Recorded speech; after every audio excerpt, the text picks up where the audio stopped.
Susar, herkes susar, her yer kural.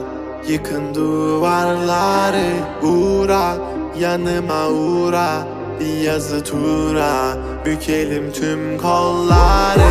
Koy koy yeni bir kat, onu da geçeyim iyi bir fark. Zoruna gidenin dili kurak, kapalı kapıya çeneni tak. Boş ver geri topla, verdiğin değerin dili olsa. Kalbimi vurmuş gidiyorsan, acı diliyorsan ve de biliyorsan. Kızgın güllerin üstüne düşmüş dolunayım ben. Soldum bir kere geriye dönersem yok olayım ben.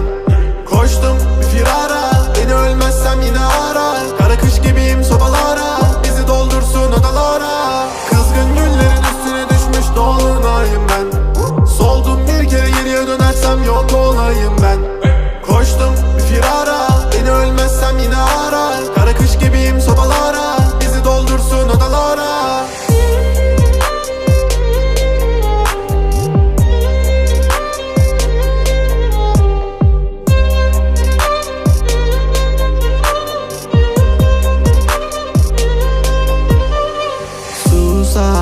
Herkes susar, her yer kural. Yıkın duvarları, uğra, yanıma uğra. Bir yazı tura, bükelim tüm kolları. Normale döneceğim, hayatım versin istediğimi. Zorlama düşerim, şeytan duymasın dinlediğimi. Koy baba gitsin fırlavan, zorlama kadere trip atma. Trip atma, trip atma. Normale döneceğim, hayatım versin istediğimi. Zorlama düşerim, şeytan duymasın dinlediğimi. Koy baba gitsin fırlavan, zorlama kadere trip atma. Trip atma, trip atma.